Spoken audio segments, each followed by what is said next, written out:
will be presented today. This panel will be chaired by Andrew J. Douglas.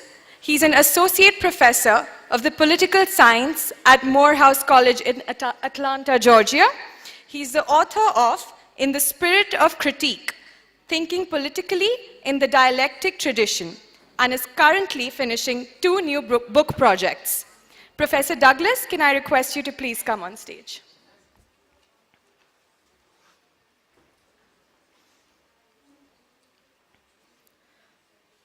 I request all our speakers to move towards the stage. Jared Loggins, PhD candidate, Brown University, USA. Chirashree Das Gupta, Associate Professor, JNU. Archana Aggarwal, Assistant Professor, Hindu College. Pratishtha Singh, Lecturer, University of Delhi. I now request the chair to take over the proceedings.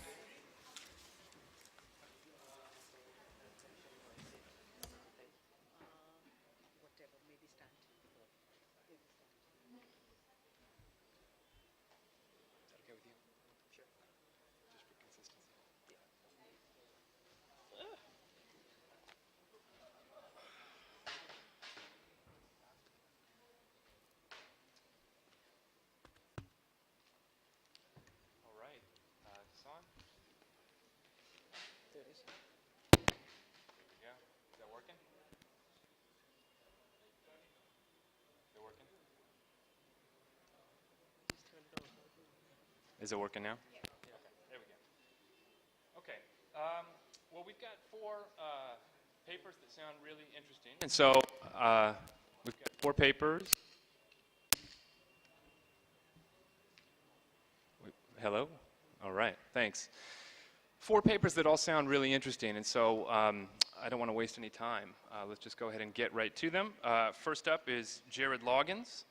And I think aim for about 25 to 30 minutes so that we can have sufficient time for questions.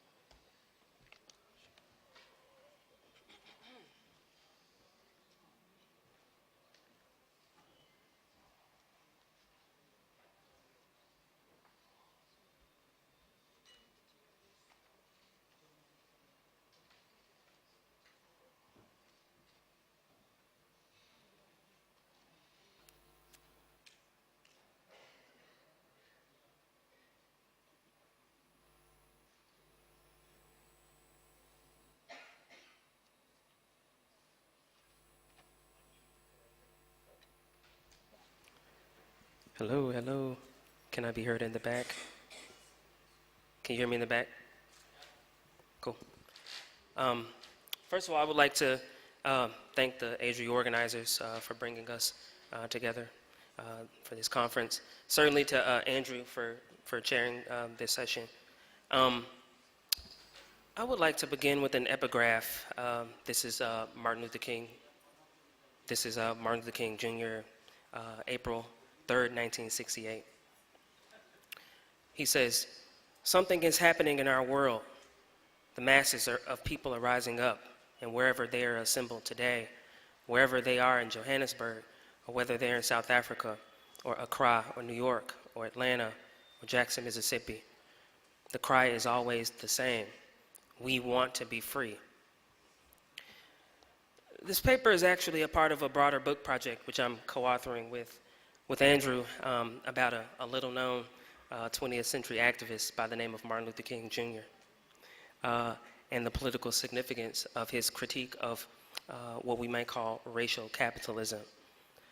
So in the project, we tease out the manner in which King, through his publicly expressed dissatisfaction with U.S. occupation in Vietnam in 1967, with this alignment and sympathies toward anti-colonial and post-colonial struggles of the global South, more broadly, especially in Africa, escalating poverty in the U.S.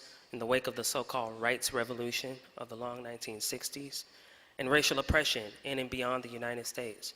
And it is through these phenomena that King fashions a kind of hermeneutic for diagnosing the structural and cultural forces that sustain and reproduce these conditions. The trick for King was trying to develop a conversation about the way in which racism, militarism, and poverty were interwoven into what he calls, quote, an inescapable network of mutuality, end quote. Or what Marx might have referred to as the interdependency of all human labor and activity. There's obviously much to say about King's analytical sophistication on this score.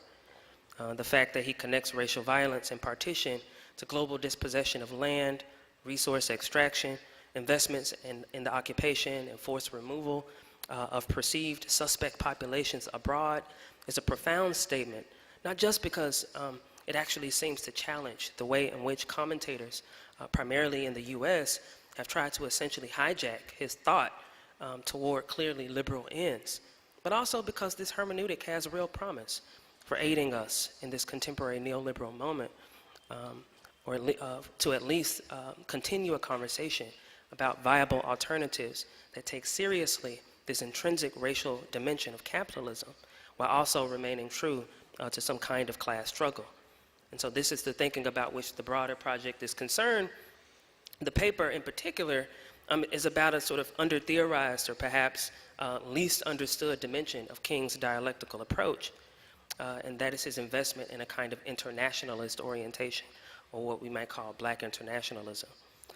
So in what follows, I would like to give you a sense of King's global political imagination in the context of his objections to U.S.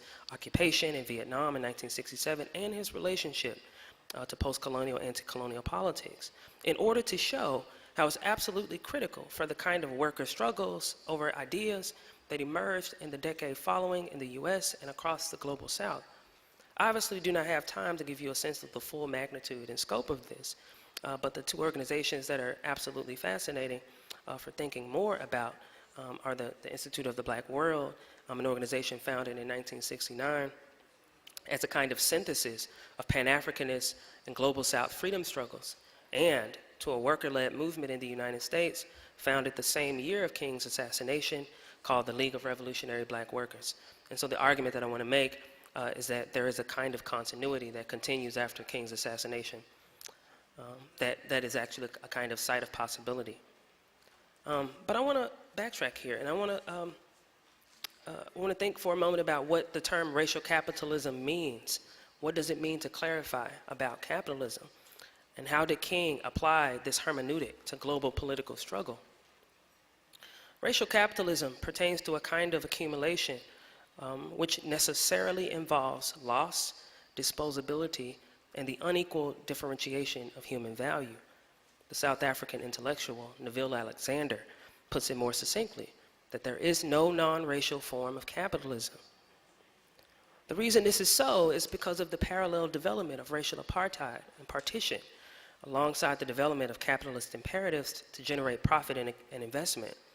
So what happens is that capitalists triangulate racial difference in the service of maintaining power. This might work in several ways. One is that capitalists might infiltrate the cultural plane, the social terrain upon which individuals live and breathe, in order to disrupt anti-oppressive consciousness between groups. This happens, it must be said, alongside the expansion of the capitalist economy. As the imperative for growth expands, racial antagonisms expand as well. For example, captains of industry after the Civil War in the United States stoked fear among white peasants that blacks were seeking to be on equal standing with them. And so what you get is a reaction so violent that it essentially destroyed what appeared to be one of the most radical attempts at wealth redistribution in American life up to that point. But this triangulation works in yet another way, which is that oppressed classes are strategically incentivized to join ranks with the bourgeoisie in the service of capitalist rule. This is the story of the so-called black middle class in the United States, and with what the Marxist intellectual, Guyanese Marxist intellectual Walter Rodney calls the unwitting accomplices of post-colonial capitalism after the tentacles of imperialism have been cut in post-colonial Jamaica. In any case, the idea here is that we should actually want to pronounce racism, or patriarchy for that matter, precisely because it amplifies the various valences through which class oppression is experienced. In this respect, the end of capitalism would also entail the end of racism, since the capitalists would have no mechanism through which to rule. And again, since capitalism is built on the production of difference, whether it be race or patriarchy, the idea is that is that by ending the sort of capitalist rule or working to undermine it, then what you actually do is you undermine the various valences of difference as well. Now, of course, we ought to think more carefully about these various valences and how they put different demands on political struggle on us. King was deeply invested in capitalism's social form, particularly in the way that capitalism reproduces uneven social relations, often alongside the development of rights-based citizenship, and often under the guise of democracy building abroad. The people of Vietnam, King remarked in a speech titled Beyond Vietnam that he delivered in 1967. He says that the Vietnamese did not receive peace, democracy, and land reform from the United States. They received bombs and concentration camps. He marks what is so seductive and illusory about the racial capitalist regime, which is that narratives about citizenship and liberal inclusion actually discourage inhabitants across the West, within the United States certainly, from waging critiques against colonial and post-colonial control and racial apartheid. I should mention here that when King announces his opposition to Vietnam, that it was deeply unpopular at the time across the United States. People of the West tend to get subsumed under what the literary theorist Lisa Lowe, in a book, The Intimacies of Four Continents, describes as the archive of liberalism. We're highlighting incessant rights talk in the context of national sovereignty actually work to conceal the racial violence of capitalism by innovating, quote, new means and forms of subjection, administration, and governance. King, months before he was assassinated, in a rather chilling admission of cynicism, says to a friend, "I fear I may have integrated my people into a burning house." The point made by black Marxists, from Walter Rodney to C.L.R. James to Cedric Robinson, is that profit accumulation circulates in a field of unequal social standing, thereby exacerbating and reproducing difference along racial and gender lines. The point here is not to reveal some kind of epiphenomenal relation between race and class, or between gender and class, or race, gender, and class, or what have you. Rather, it is to reveal the way that capitalist rule is always readapting to various forms of difference, conscripting racialized or gendered subjects at one juncture while disposing of them at another. But always, in Marxist familiar terminology, it is always subsuming social relations under its rule. Notice here that the concept of racial capitalism is not about switching the order of operations, as it were. Right? So we don't emphasize the racial part of racial capitalism to say that race has been subordinated to class, and therefore race should now take priority. No, the point instead is that racial and capitalist hierarchies are relatively autonomous, and that their relationship is so imbricated that one cannot be undone without undoing the other. The case of South Africa, again, is interesting. As one commentator put it, South African capitalism rests on the survival of South African racism. King was deeply alive to this way of thinking. In remarks to his staff in 1966, for example, he linked racism to the systematic annihilation of people, akin to the way that capitalism depends on the expropriation of violence on collective life. Of course, there is his piercing assessment of U.S. occupation in Vietnam. In this respect, he described post-war U.S. imperialism in terms of global class politics, a refusal to give up the privileges and the pleasures that come from the immense profits of overseas investments, end quote. What's at stake here? Well, what's at stake is that warfare, particularly warfare against perceived non-Western enemies, had become a crucial resource in the capitalist struggle to resolve escalating accumulation crises. In this respect, U.S. occupation in Vietnam might well be recast as an extension of the same divide and conquer logic that characterizes the racial capitalist regime within the boundaries of the U.S. nation state. So what King sought to confront, in essence, was a proactive government movement seeking to establish and maintain overseas markets for the absorption of economic surplus. The passage though in King's case, he connects his surplus spending to the production and reproduction of racial violence and the systematic denial of self-determination. This passage from King is worth quoting here. He says, "With the tragic decision we rejected a revolutionary government, that is, a revolutionary government led by the National Liberation Front of Vietnam, seeking self-determination, and a government that had been established not by China, he says, for whom the Vietnamese have no great love, but by clearly indigenous forces that included some communists. For the peasants, this new government meant real land reform, one of the most important needs in our lives, end quote. King fashions a kind of dialectical approach in which he sought to expose the interconnectedness of uneven social relations sustained by the circulation of capital, of course animated in the context of racial domination and exploitation in the American South and North.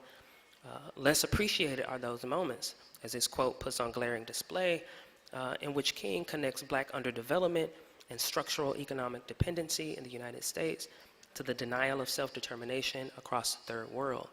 Now, of course, Vietnam is not the only case. In that same speech, Beyond Vietnam, King says, quote, "We must take immediate steps to prevent other battlegrounds in Southeast Asia by curtailing our military buildup in Thailand and our interference in Laos." The case of Ghana is a fascinating one as well. When King was invited by Kwame Nkrumah to Ghana in 1957, he noted, quote, that an old order was passing away. That old order, of course, must be understood in the context of a broader spirit of Bandung, which captured not just an international coming together against colonial occupation and Western alignment, but also a spirited rejection of resource extraction and labor exploitation in the service of what Walter Rodney calls the capitalist metropole. Critical are the intimacies between forms of economic control and dependency in the context of colonial occupation and what King referred to as internal colonialism in cities in the American North, ravished by strategic and highly racialized disinvestment and state violence. Important in this comparison is that the regime of control, whereby capital is extracted and reinvested elsewhere, is pretty much unbroken between the post-colony and the urban American North, a point made by some black Marxist critics like Walter Rodney. But just as these forms of racial capitalist violence reveal intimacies between them, so too are their intimacies between struggles. So one question is, what do struggles for self-determination have to do with struggles against racial apartheid?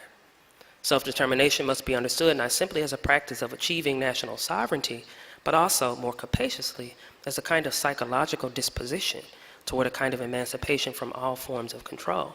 So it also involves a kind of mastery of the self against forms of domination. To put it slightly differently, the idea of incommensurability, let's say between racial apartheid and national sovereignty and black freedom struggles has everything to do with the categories we use to interpret these moments across space and time. If self-determination is understood as the practice of achieving sovereignty in its nationalist variant, then of course we're going to think it odd that African Americans in the US are in search of some kind of solidarity with people of the third world. But if we understand sovereignty as a disposition of the self, as a common experience of oppression, then we open up some conceptual room for seeing how black freedom struggles and anti-colonial, post-colonial struggles actually fit together quite nicely. Still, King was very careful with the case of Ghana not to paint too rosy of a picture about the afterlife of colonialism. After his visit in 1957, he said, now was the time Ghana would really have to, in his words, confront its wilderness and to address problems of adjustment. The full passage is worth quoting here. He says, we must be willing to understand why so many of the young nations will have to pass through the same extremism, revolution, and aggression that formed our own history. Every new government confronts overwhelming problems. He ends that quote by saying the post-colonial period is more difficult and precarious than the colonial struggle itself. And here he's talking about what he calls the grim problems of life that confront sort of new post-colonial nations with stark realism, the lack of capital and strangulating poverty. Lisa Lowe's suggestion that coloniality of modern world history was not a binary division, but was instead a dialectical, spatialized, and temporalized process of both differentiation and connection is richly suggestive here. Just as we ought to situate talk of internal colonialism, King's words, in the urban north in the US in a global context, we should also connect it to much broader, talk about a broader black indigenous struggle against global dispossession, lack of control over resources and means of production, and resource expropriation, but also to the tendency to sell out to old ways of doing things.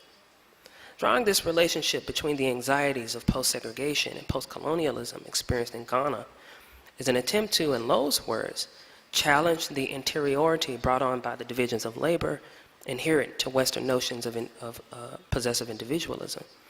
This is why King's widely celebrated notion of a world house, or what he calls a beloved community, is so generative.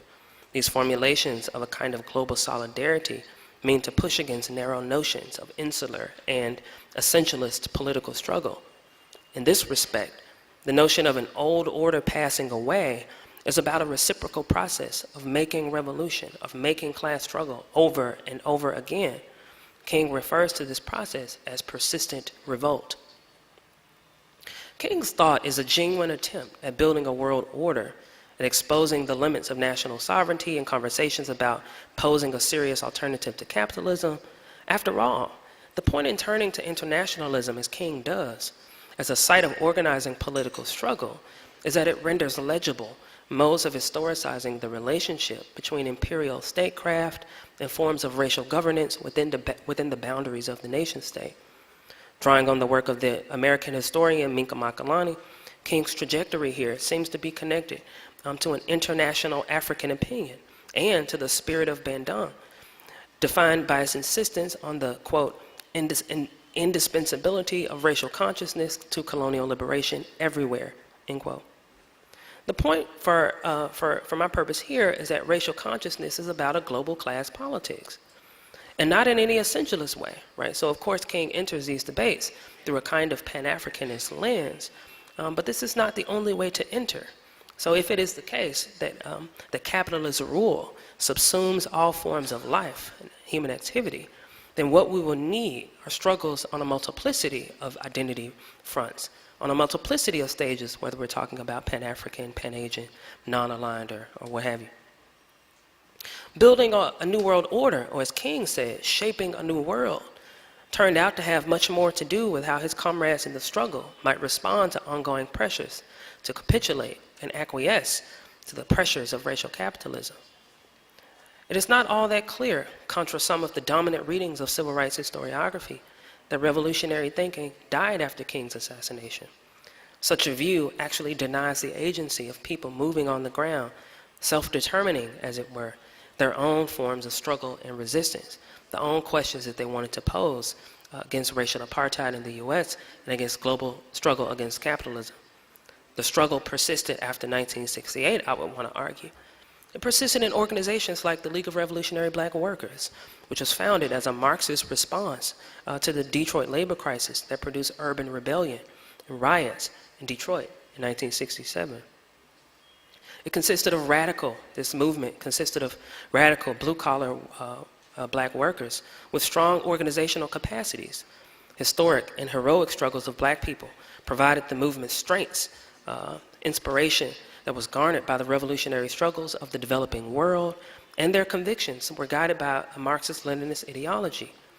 The League's goal was to unify black workers across Detroit, and even still there are resonances here between the League of Revolutionary Black Workers and King. King found himself in the middle of organizing his own strike of sanitation workers at the time he was killed, just a few months after the League of Revolutionary Black Workers were founded, 1968. But there were also struggles to challenge a kind of epistemic violence done in the wake of King's death, where claims were often made by many white commentators on the left in the US, it should be noted, that the movement was dead along with King. But this ignores the fact that left intellectuals and activists like Vincent Harding and Bill Strickland continued King's radical work through an organization called the Institute of the Black World. That organization brought Marxist radicals like Walter Rodney and C.L.R. James and Sylvia Wynter into public dialogue about how best to respond to emerging forces of globalization in so-called black capitalism, how to respond and transform the post-colonial political economy and the political economy of the U.S. and so forth. It should be noted here as well that Harding himself co-wrote the Beyond Vietnam speech that gave us that searing analysis of U.S. occupation in Vietnam. There's obviously much more to say about this, but the overarching point is that King and many of the people that followed in his wake seemed to fashion cutting against the grain, or what King himself referred to as creative maladjustment, into a political virtue. This kind of anti-capitalist maladjustment is sorely needed in a moment where the resources, the intellectual resources, for offering new frameworks of agreement don't even seem to be on the table. And so this chapter, and indeed the broader book project that Andrew and I are working on, is an effort to bring these resources into view, and to do so by returning to that disillusioned activist of the 20th century who refused to be well-adjusted to injustice, to be well-adjusted to global dispossession, to be well-adjusted to racial capitalism. And King knew all too well not to counsel pessimism, turning to the international stage and joining hands with anti-colonial revolutionaries like Nkrumah. He often found himself responding to the despair-inducing situation of racial apartheid, capitalist exploitation, expropriation of labor, by thinking more critically about the conditions for a new horizon. Thank you.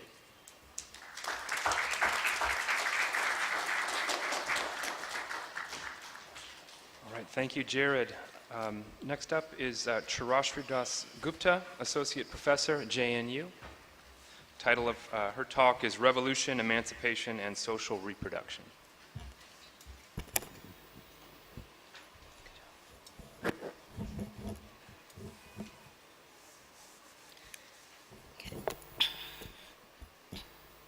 Okay, so my paper is titled Revolution, Emancipation, and Social Reproduction. But before I start, I really want to thank Adri and especially the organizers of the conference for inviting me to present this paper. While contested opinion on socialist experiences of the 20th century is all pervasive, the academic literature on this has been relatively thinly spread. The quantum of views and opinions stand on a knowledge base that is narrow, and the known far exceeds the unknown in a literature highly charged by ideological standpoints defined largely by ways of seeing. The political economy focus has often been on questions around the organization of production and productive forces, evaluations largely based on a productivist paradigm. But the reorganization of social reproduction, way beyond the tenets of welfarism, had been the greatest promise of revolutionary emancipation from patriarchy and social oppression. That is, from the tyranny of family, private property, and the state, and the conscious political attempts of collectivism rather than individualism forming the basis of new individualities, as Marx wrote in the economic and philosophical manuscripts of 1844. This is a relatively less explored area in the impressionistic literature around the socialist experiences that have come into being since the 1990s. And access to work is also limited given both the political and cultural hegemony and limits of Anglophone scholarship in a world structured by Anglophone imperial domination. So this forms the basis of the question on method. The dominant economic paradigm can only distinguish between private and state property. It cannot conceptualize either capitalist private property or socialized property, and thus is incapable of illuminating the process of transition from the former to the latter, which we've argued elsewhere. The disciplinary divides of power knowledge, diffused only in its manifestation, but entrenched in structural root of the patriarchal reproductions of social classes and their institutional units of organization, has largely bypassed the so-called Marxian economics of actual socialist transition. However, in Marx's vision of the rich individuality, which he envisaged in the economic and philosophic manuscripts, this aspect was central. Moreover, the attempts at theorizing of the socialist experiences have largely been based on abstractions informed by fragmented readings of the developments in China and the erstwhile USSR, which led Dunayevska to lament as early as 1944 in the American Economic Review that theory had been replaced by applied economics in the study of the USSR. Thus, apart from the lack of newness in scholarship, the sociological genealogy of the attempts at Marxist theorizing in the judgments of socialist attempts at social transformation is a task at hand in terms of the implications of the level of abstraction on which the critique rests, and to what extent it helps us to understand the process of social transformation towards the creation of an emancipatory society breaking free of alienation. In doing so, the attempt in the Marxist paradigm is not only to break away from the existing class basis of production relations, but also transform the domain of state-society relationships from the aegis of the nation-state. Multiple strands of later Marxist interpretations have tried to locate the conflicts and contests of changing class relations in the attempts at social transformation. The abstract conceptualization of conflict and the dialectics of transformation have been limited to the sphere of production in a somewhat direct conflict with Marx's and earlier Marxist understanding of the institutional units of organization of society. In doing so, the individual and the collective get conceived in terms of a conceptualization of class relations that abstracts away from the role of the patriarchal family as the unit of organization of society in a semi-feudal, semi-capitalist context within a nation-state, and the spatio-temporal location of that nation-state within the hierarchy of nation-states defined by imperialism. However, the transformative aspects of actually existing socialisms lay in not only the change in the institutional zone of production and appropriation of surplus, but the reconceptualization of the radical transformation needed in the sphere of social reproduction, informed by a Marxist understanding of gender, patriarchy, and quote-unquote human nature in a context where the transformative potential of socialist revolution became historically limited to small pockets of the less developed world. Our point of departure is rooted in two interconnected Marxist feminist paradigmatic departures. First, patriarchy is endogenous to the construct of the macroeconomy. The actual macroeconomic construct of patriarchy, within which the social hierarchy of paid and unpaid labor operates, is very much a historical process in its social and economic specificity, both in terms of time and space. Thus, the ahistorical abstraction of Homo economicus-based analysis of market systems is inadequate in its explanatory capacity, either as a point of entry or of departure in understanding and analyzing attempted socialist transitions. Second, the transformative aspects of actually existing socialisms did not lie simply in the change in the institutional zone of production and appropriation of surplus, and by extension, the potential and limit of growth of productive forces. I wish Professor Satish Jain was here, which has been the focus of debates on socialist production relations. It lay in the reconceptualization of the radical transformation needed in the sphere of social reproduction, informed by a Marxist understanding of social oppression, patriarchy, and exploitation that go into the structuring of socially necessary labor time and surplus labor time, as Professor Dipankar Gupta has been highlighting.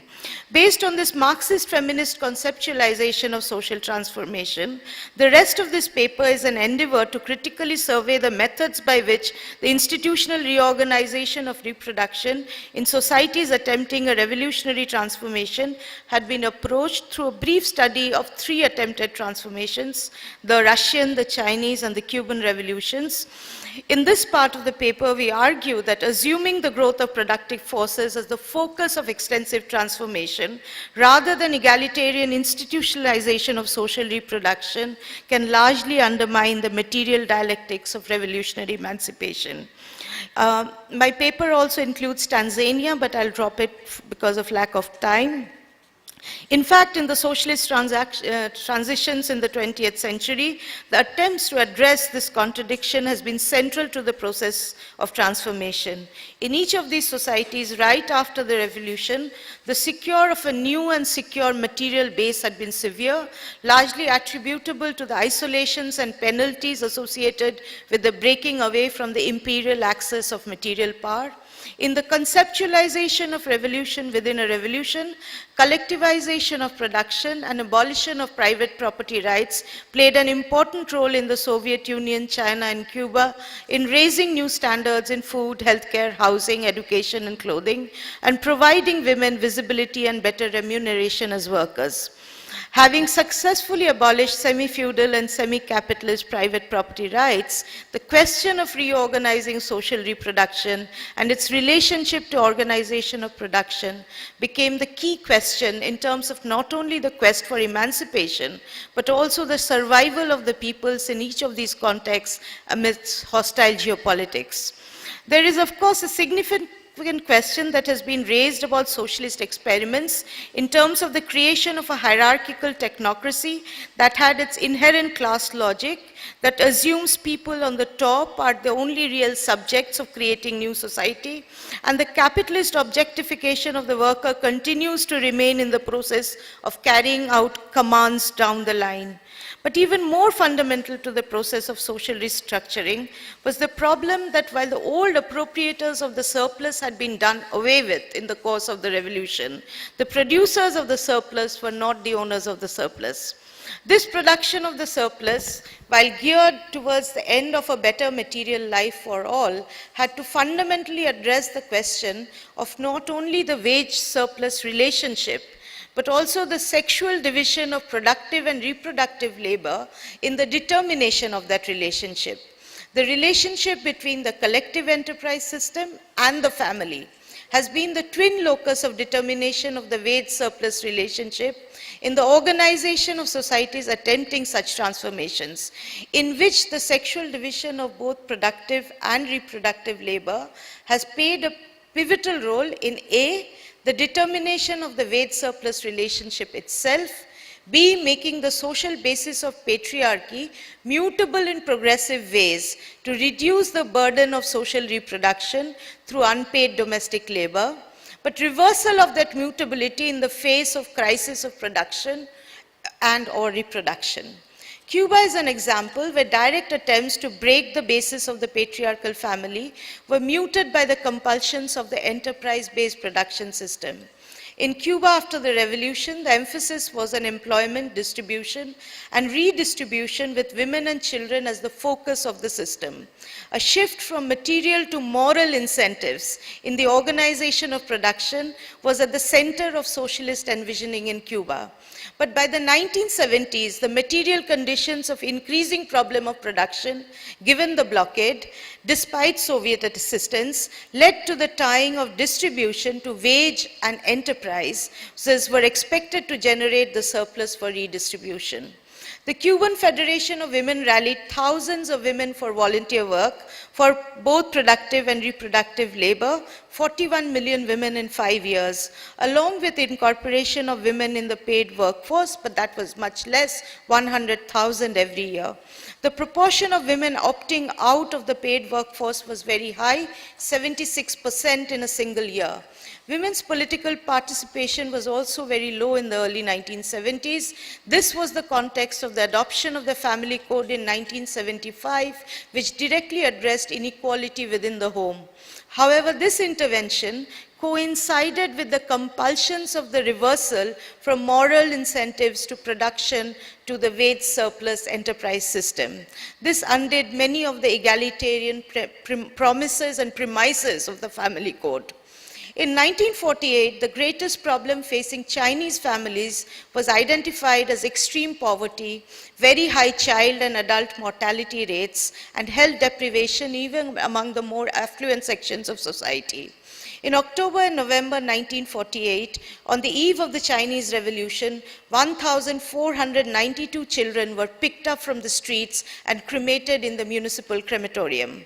China's social transformation after the revolution was contingent on two institutional structures, the people's communes and brigades, as the new institutional basis of enterprise in the sphere of both production and reproduction, apart from the promulgation of the new Family Code of 1950.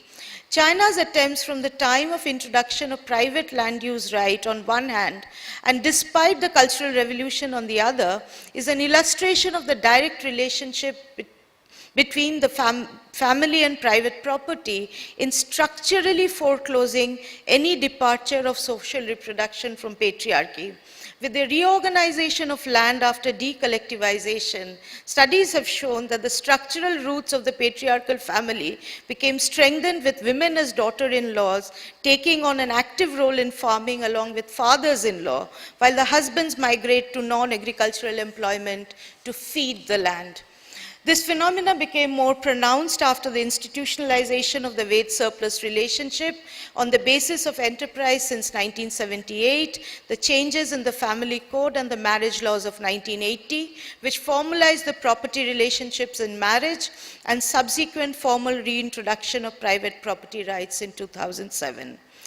The most radical attempts were in the USSR in its early phase, which started with the decriminalization of homosexuality in 1918, the first constitution in the world to do so, and the conscious cultural attempt to create conditions for breaking the basis of the sexual division of labor through the Family Code of 1918, to break away from the unit of organization of society in terms of the reproduction of the patriarchal monogamous family.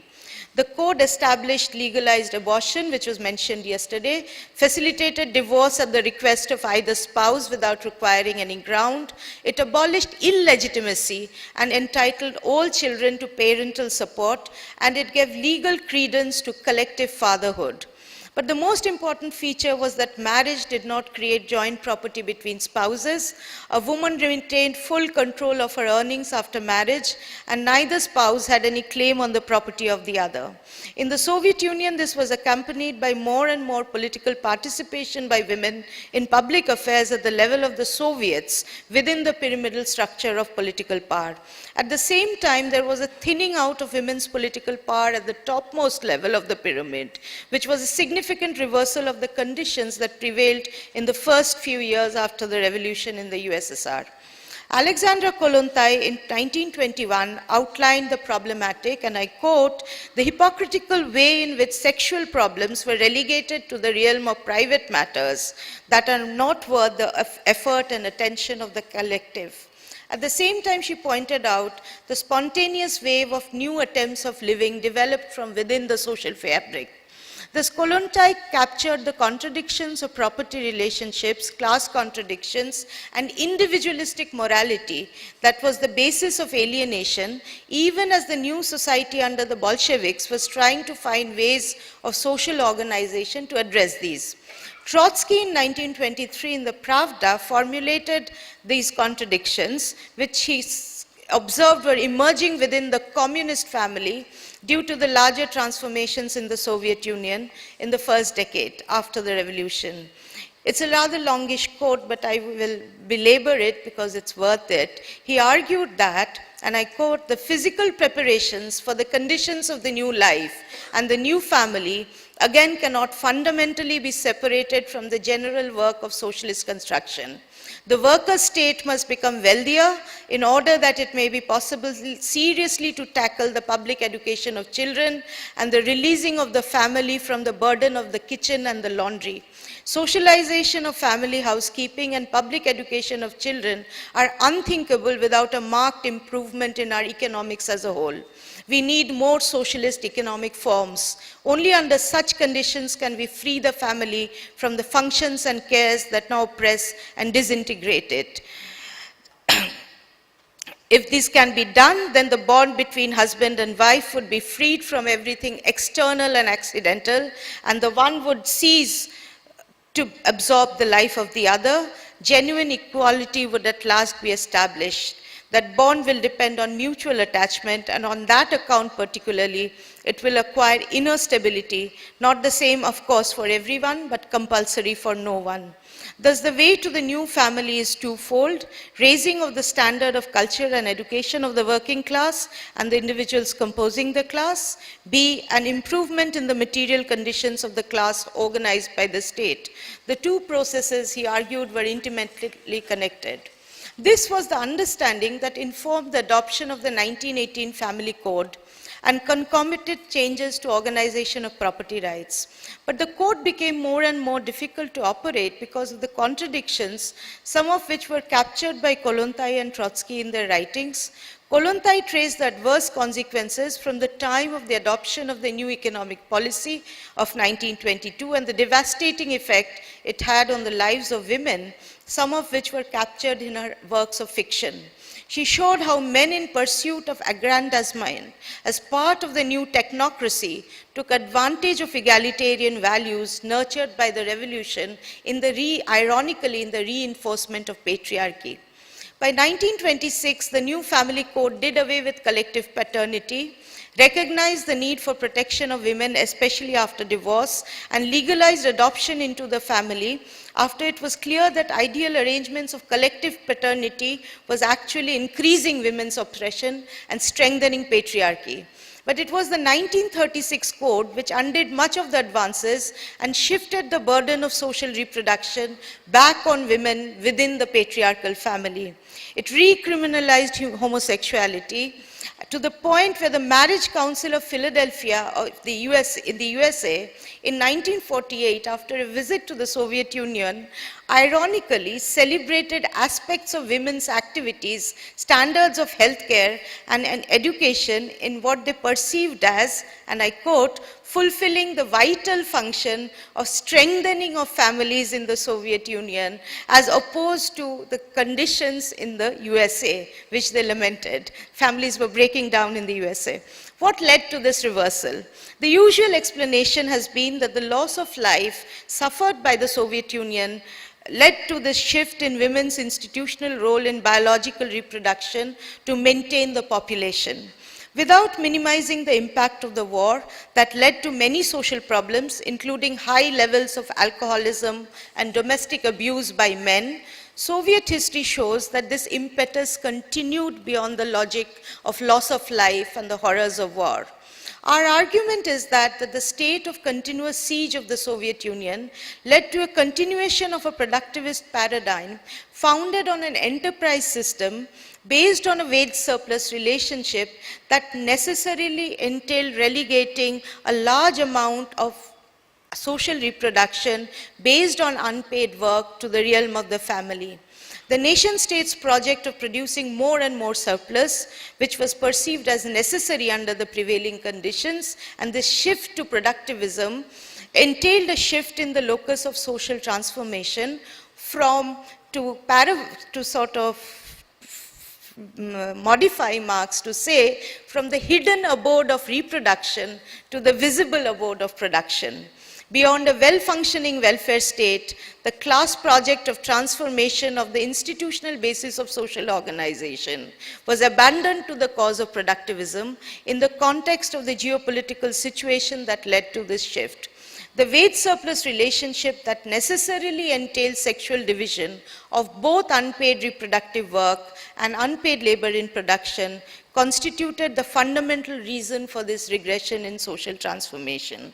Thus, we can conclude that assuming the growth of productive forces as the focus of extensive transformation, irrespective of whether it was historical compulsion or historical choice, whichever way you look at it, rather than egalitarian institutionalization of social reproduction, largely undermined the material dialectics of revolutionary emancipation in each of these transitions. Irrespective of the ways of seeing and the bitter debates on these socialist transitions, what is common to each transition is the concrete question of the radical transformation of the family, private property, and the nation state in sustenance of the surplus for social reproduction. Even as each such transformative attempt challenged the global hegemony of imperialism, it also threw open the questions of the material limits of socialist emancipation within a system of nation states. This paper does not propose definitive answers, as there can be none at this stage, but in conclusion makes a plea for a Marxist feminist conception of state-society relations, which would help to unravel the institutional linkages between enterprise and family in the material historical dialectic of production-reproduction in the specific context of the attempted revolutionary transformations to socialism, not only in the 20th century, but also those to come since the 20th century. Thank you.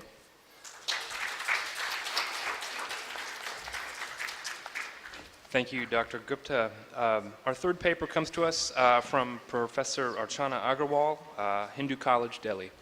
The title of her paper, Manufacturing Profits, Modes of Surplus Extraction at the Lower End of Global Value Chains. Good evening, everyone. I would first of all really like to thank Adri for giving me this opportunity to brainstorm my ideas, my understanding, and I'm hoping for a genuine feedback. Now, and a constructive one. So what I'm going to be talking about is a specific manifestation of one aspect of Marxian theory which has been discussed extensively by various speakers over the past 2 days. So I'm basically going to be looking at some industrial globally, I'll do it. I'll do it, I don't need everything. NCR area. And as my paper suggests, it's what is titled Modes of Surplus Extraction at the Lower End of Global Value Chain. So the first part of paper is really a theoretical exposition of the global value chain, which I will give a very skeletal overview of because of lack of time, and also because I would like to emphasize on the more concrete issue of the methods adopted by these industries of extracting labor, of extracting surplus from labor. Okay, so as is well established that global value chain today is the face of international production. So it's really an international division of labor, where again it's well documented that countries like India are at the lower end of global value chains. So in these global value chains, there has also been an attempt to functionally make a division between producer-driven chains and buyer-driven chains. The producer-driven chains largely, basically being where a lead company in a large multinational company, usually hosted in a country of global north, coordinates the production network throughout the world. Now, generally, it's capital-intensive, technology-intensive industries which are part of producer-driven global value chains, such as automobiles. The other category is of buyer-driven global value chains, where, again, a lead company, which is again a large, usually a transnational company, again, situated in a country of global north, acts as a buyer of goods which are produced from different countries at lower ends of value chain. Now the lead company or the buyer company can act simply as a buyer of goods which are produced, or can have a subcontracting kind of relationship with the factories or units which are producing these goods. Now these goods are buyer-driven global value chains are explicably, understandably also called, they are also called manufacturers without factories. So there may not be a subcontractual kind of relationship between the lead company and the producer company. So what comes under buyer-driven global value chains are largely labor-intensive manufacturing units, such as apparel production or consumer electronics. So keeping this in mind, I'm looking at 5 units in and around Delhi, which are producing automobiles, which are producing apparel, ready-made garments, and which are producing consumer electronics. And based on informal, unstructured interviews with the workers of 5 units representing these sectors, I'm trying to understand how surplus is expropriated from the workers. And what I shall try and show is that the mechanism of surplus appropriation is a combination of both what Marx calls absolute surplus appropriation as well as relative surplus appropriation. Another important thing which I want to point out is when I'm looking at these industries is that wages which are paid are often below the cost of reproduction of labor. Or in other words, wages are below the cost of labor power. And all these mechanisms of surplus appropriation are premised on the relative strength of capital and labor. Because whether capital is able to appropriate more surplus or not, or whether the laborer is able to bargain for a wage which at least covers the cost of reproduction of labor or more, really depends on the strength of capital and labor. So, as Marx had said, that between equal rights, it's force which decides. So we will also see that it's the force of capital vis-a-vis force of labor in these units which decides how capital is able to appropriate more and more surplus. So without wasting much time, let me introduce you to the industries and units that I'm talking about, and then I'll talk about the mechanism and the dynamic of capital accumulation in these industries. Yeah, so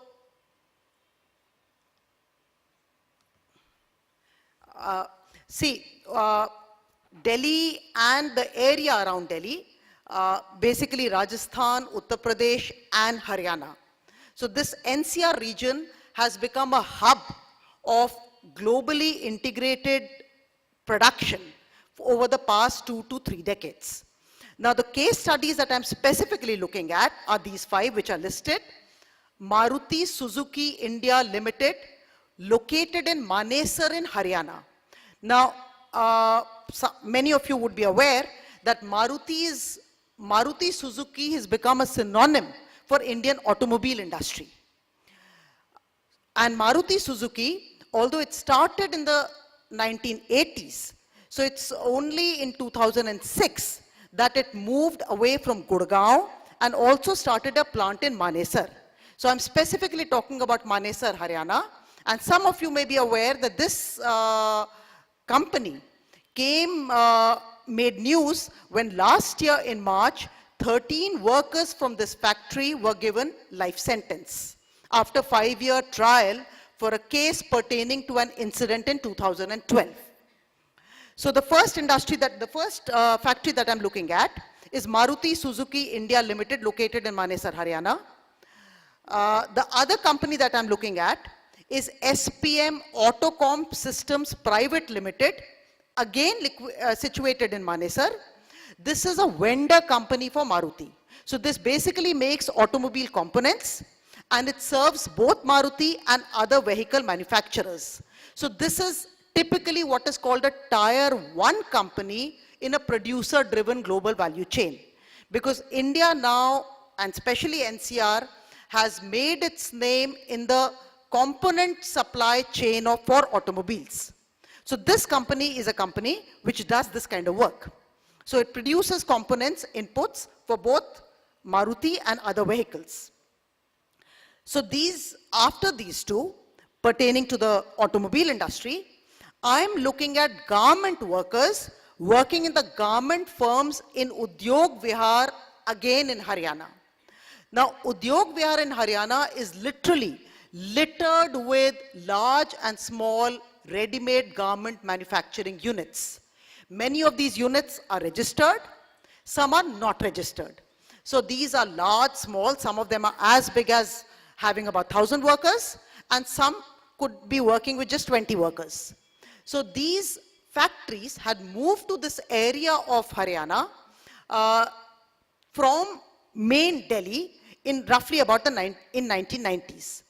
So there are literally lakhs of workers who stay on the Delhi side of Delhi-Haryana border in villages called Kapas Heda, Dunda Heda, etc., and they walk to these factories every day.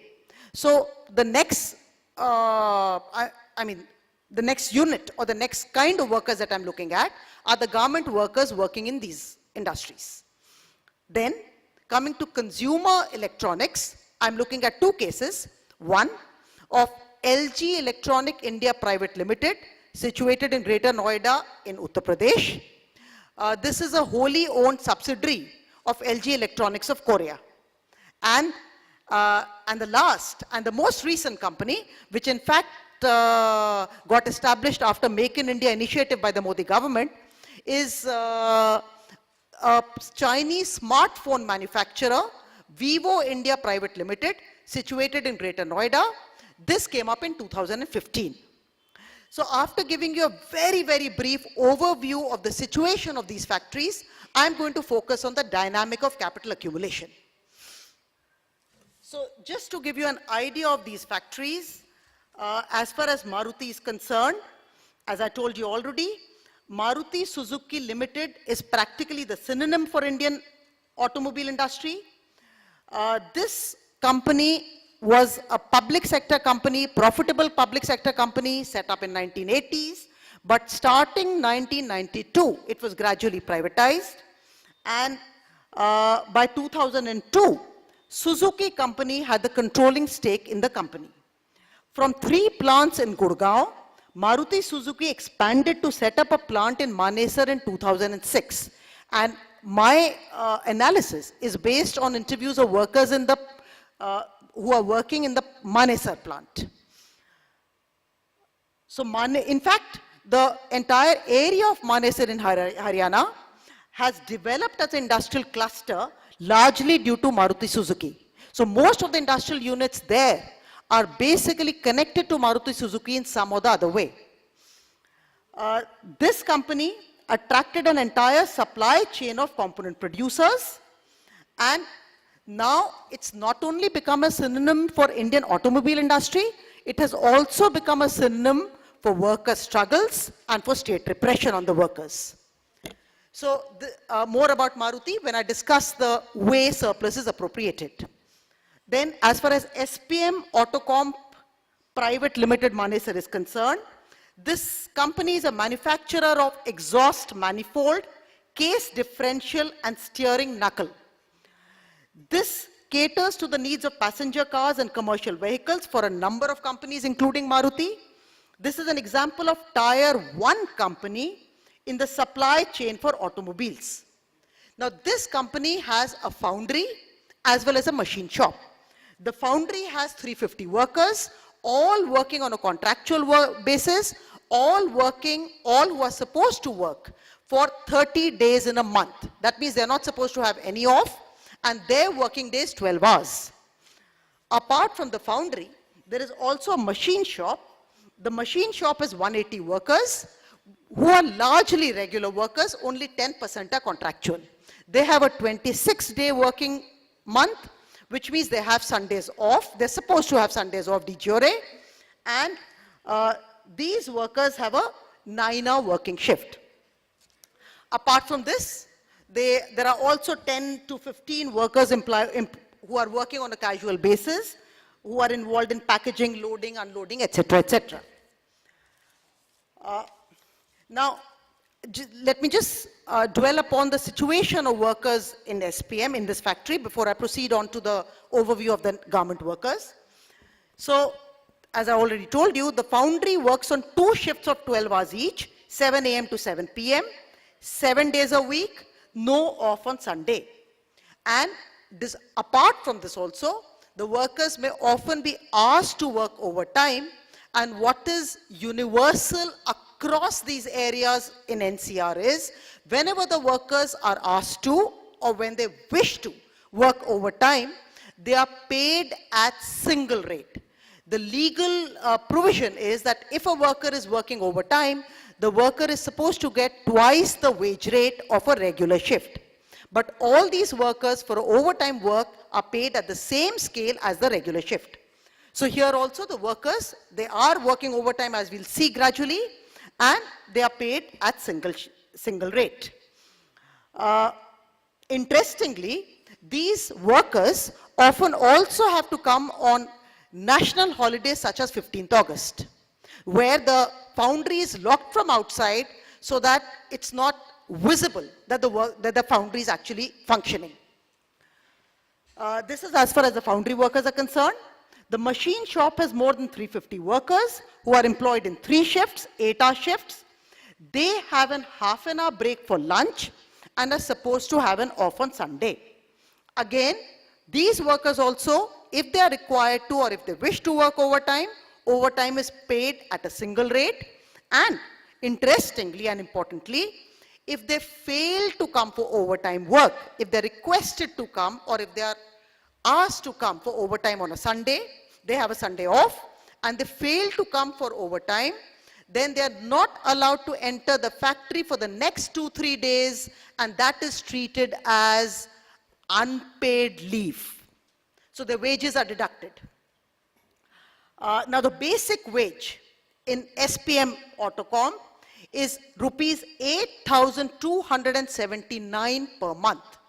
I'll give the details of the wages later, but what I want to point out here is that most of the factories, most of the workers that I interviewed, all of them are getting the legally mandated minimum wage.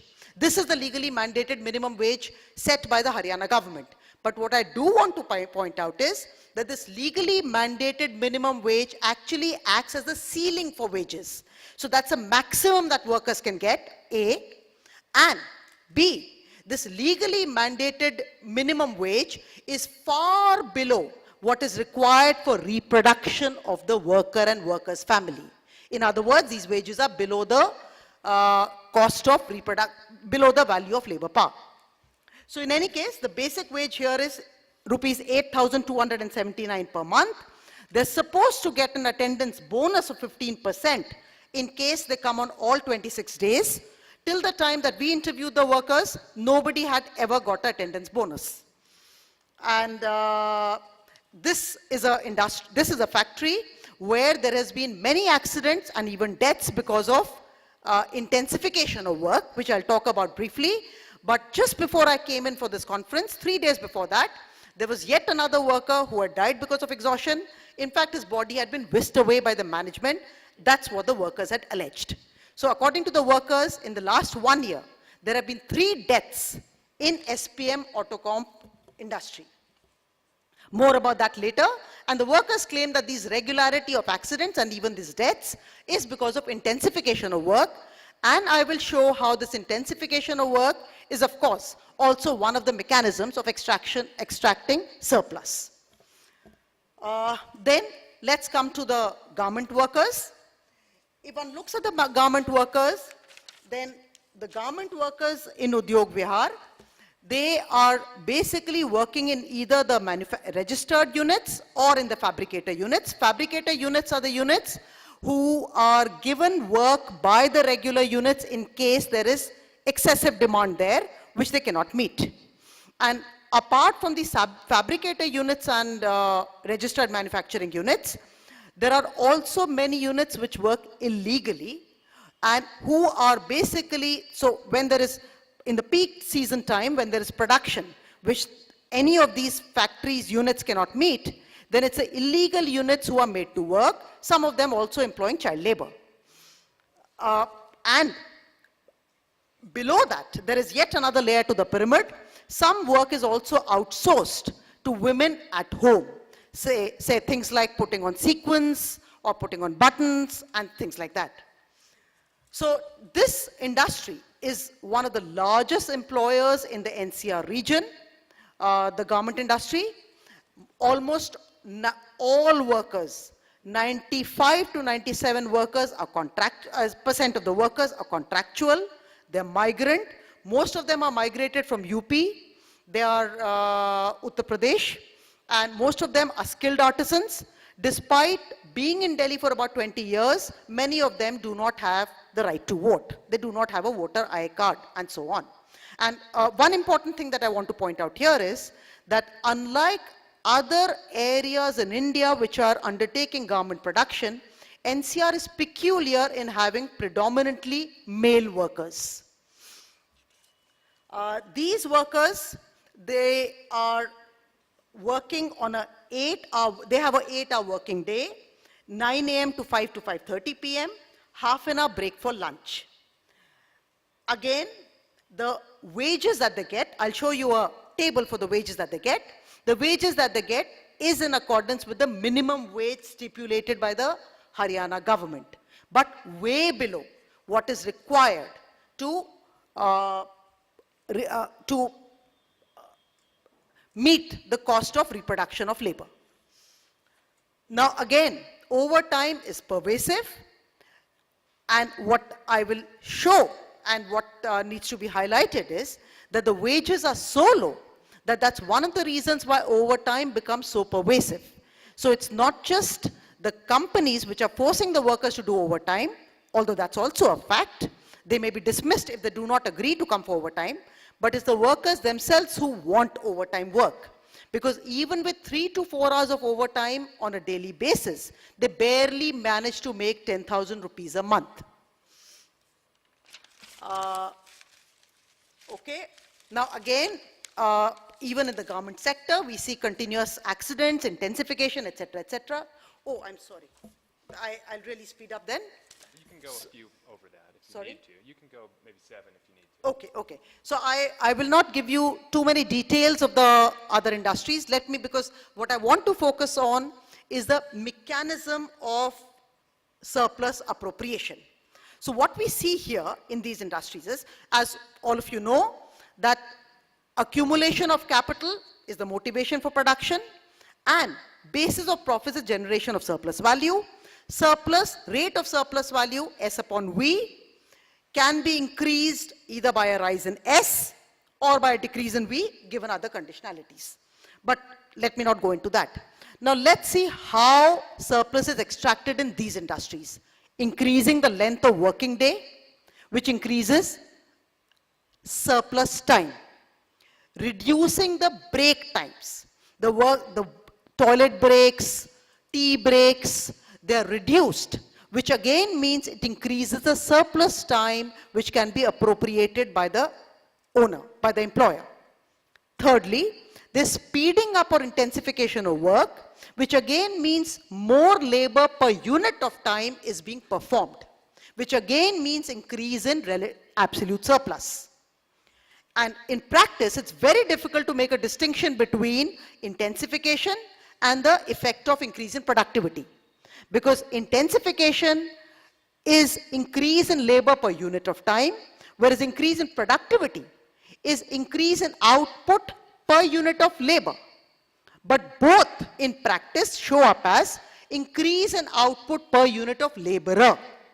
So it's very difficult to see the difference, but in any case, we will see how in these industries, there is an increase in productivity which is unaccompanied by increase in real wages, which again means surplus is appropriated by the employer. So let me just give you some examples. Increase in the length of working day. Norm is 9 hours, usually 30 minutes lunch break. Overtime, as I explained already, is the norm because of the depressed wages. Overtime is paid at single rate. Important thing, just look at the last sentence on the slide. In the garment industry, they perfected a way of increasing the length of working day. There is a chain system or an assembly system in which workers work. So what they've done is they have a piece rate worker and a time rate worker working next to each other. So the piece rate worker, in his own interest, would want to work longer hours so that more units can be produced, which means that the time rate worker also has to work for longer hours. So that's an interesting mechanism that the garment industry has perfected to increase the length of working day. Then, if you look at the reduction of break times, I'll just give you the example of LG Electronics. 25 to 40 minutes of extra labor per day is extracted from each worker by starting early, ending late, reducing the break times. And the workers say that the extra labor per day, per worker, generates enough revenues to cover the entire wage bill of production workers. So this is how much And I'm not going into the details because of paucity of time, but in other factories also, the break times have been reduced. Workers are penalized for even taking toilet breaks. And sometimes the break time is so less that the workers say that they get the bottle of water, but they do not have time to drink water. They do not have time to scratch their back. So in any case, so this is how break time has been reduced systematically. What is wrong? Sorry. Can you just help me with that? And so why, which is why it's very important to understand how, So it's very important to understand that the time that the worker puts in is basically a major area of conflict between capital and labor, between the workers and the capitalists, because that directly impacts the extraction of surplus. Well, again, you can skip this if you like. This is basically to show how in all these factories, there are mechanisms to ensure that workers work for entire 30 days or 26 days, whatever the case may be. So that, which is again, I would say, part of lengthening the working day or working days. Then speeding up and intensification, very important. All factories have some or the other way of increasing intensity of work. In garment industry 3 years back, the worker died in the assembly line, but other workers did not have the time to look up, and it was a good 10 minutes later that they realized that someone in front of them had collapsed. There is that kind of intensification of work. So intensification of work means more labor per unit of time, again, which means extraction of absolute surplus. I'm giving some data here, but I don't think I have time to elaborate on that. But in any case, then increase in productivity.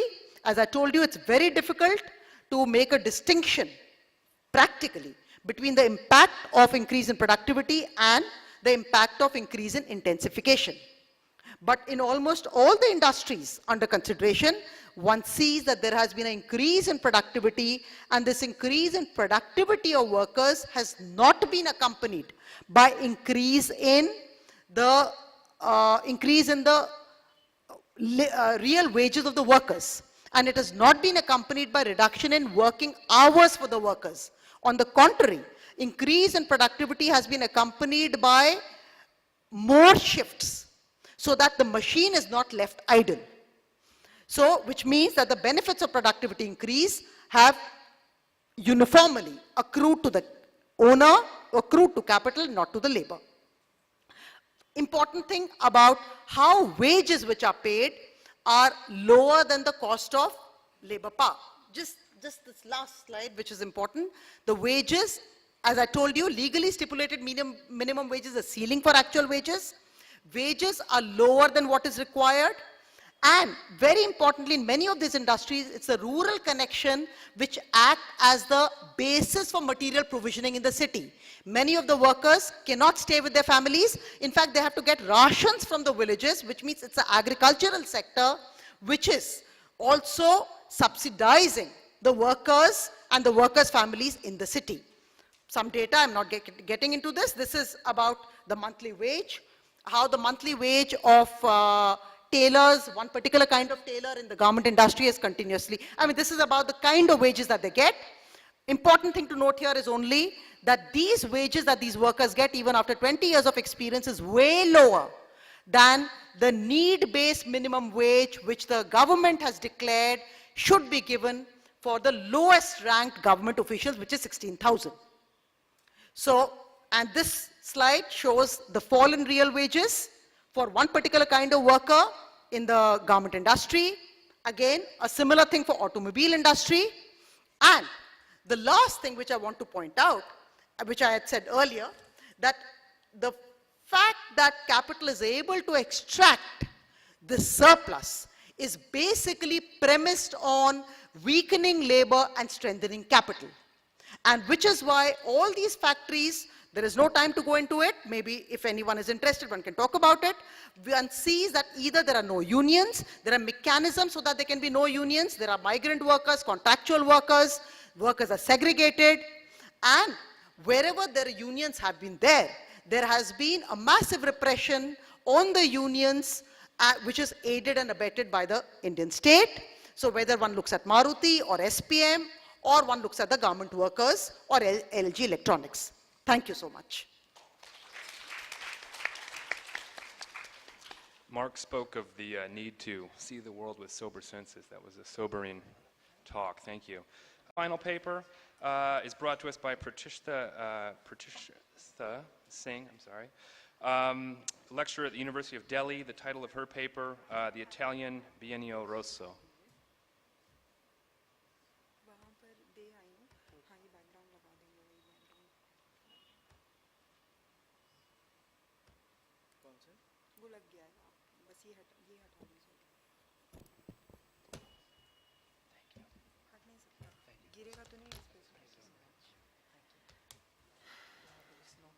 Sorry to police you. I feel like the supervisor.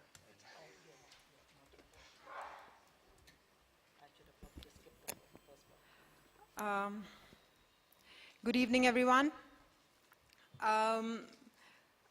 It's a little bit of an irony that I want to start talking about Marx by talking, first of all, about something that happened in America recently. A few days ago, an American actor, Robert De Niro, while he went to receive an award, said 2 words. The second word was Trump, and the first word started with an F. And he got away with it. 2 days after that, a journalist in Kashmir was shot dead for doing his work. Now, because the whole idea of Marx and Marxism is on some level, can be divided into the idea of a worker, and a worker can be of various kinds. Someone who is involved in cultural production is equally a worker. And the other aspect, of course, is the whole thought of democratization on some level of the society. We can see how America clearly is a much advanced democracy compared to where we stand today, especially today, and how much there is in India right now, which we have been witnessing over the last few years, that Marx would probably not have approved of. I will be talking about Il Biennio Rosso, which is the 2 red years in Italy. During my studies on fascism, I was very curious to find out why and how it came about, because it's always very interesting to know what gives rise to fascism, what from within us creates that. And for that, when I started studying, apart from many other reasons that one reads about, there is also a very important reason, which is this Biennio Rosso, or the 2 red years in Italy, which directly preceded the coming of Mussolini to power. And that is what I will talk about. I want to say something about the photograph. A few days ago, I was in Kanpur, and I went to the Theatre Society in Kanpur, and I just wanted to meet a few actors for a friend's film, and it was very interesting that I stepped into this big hall where everybody was calling each other comrade, and a building which had more cobwebs than building had this huge poster, a huge portrait of Karl Marx right there in the center, and all these red-colored flags which were there all across the ceiling. And I thought there can't be a better omen for the Adri conference. So this paper explores how the 2 years of Marxism in Italy, or socialism in Italy, the 1919 and 1920, it obviously started before that, but these were the 2 years that they usually talk about because they were more concrete, can be directly linked to the rise of the extreme right in 1922. Mussolini's infamous surge to head the Italian state in 1922 came as a reaction to the Marxist years gone hopelessly awry. The radicalized form of socialism contrasted a great deal with the idea of nationalism propagated by the fascists. During Italy's Biennio Rosso, the country came close to resolving its tensions through a socialist revolution. That this did not happen was to have dire consequences. The left's failure became the right's opportunity, and Mussolini's fascists seized power in 1922. The roots of the Italian crisis lay in the unfinished bourgeoisie revolution of the end of the 1700s and the beginning of the 80s, so from say 1796 to 1814, 1815. This had, of course, this had been a revolution from above, in which the main agent of change had been Napoleon's army of conquest, and how the French overthrew the old regimes and installed the Republican governments led by Italian liberals. Later, as the French Republic morphed into the Napoleonic Empire, they replaced these with dynastic regimes ruled by members of the Bonaparte family. Feudalism was abolished and careers opened to the middle class, but a combination of foreign rule and a lack of land reform limited the appeal of the new regimes. Absolutist governments were restored in 1814, but they could not return society to the 1795 era, and they faced opposition from the new social forces unleashed by the French Revolution. Italian politics was therefore dominated throughout the 19th century by the unfinished business of the bourgeoisie revolution. Four issues were paramount during these times, and I believe that India, in many ways, struggles even today with most of those four issues, in fact, all of them. Firstly, Italy was divided into several separate states, and economic development was hampered by the lack of a single national market under unified state authority. Of course, this is very similar to the condition of India pre-independence, and I think that's from where issues found a sort of an opening, gaping mouth of a wound from where it all started. Second, partly because of national division and consequent weakness, Italy continued to be dominated by foreign powers. In the first half of the 19th century, by the Habsburg Austria. India, on the other hand, was entirely under a tyrannous foreign rule. Third, the bourgeoisie was almost entirely excluded from power by regimes based on absolute monarchy, the Catholic Church, and aristocratic landowners. The demand for liberal constitutional reform was a demand for bourgeois political empowerment. In India, the upper caste and the small and big monarchs of various regions were exercising similar control on the people. Fourth, unlike in France, there had been no peasant revolution in Italy. The formal abolition of feudalism had not led to large-scale land redistribution, and Italy remained a traditional society of landowners and peasants in which the mass of the people were desperately impoverished, physically, intellectually, and culturally. India was sailing in the exact same boat then, and is unfortunately battling similar circumstances even today. Because of these tensions, Italy experienced 4 revolutions in 40 years. There were revolutions in 1820, 1831, 1848, then right before the unification, so 1860. The first 3 were defeated, and the last revolution achieved national unity and independence. But it did not resolve the social question in Italy. So even though the nation was created, they were still waiting to create a national identity and the identity of being Italian.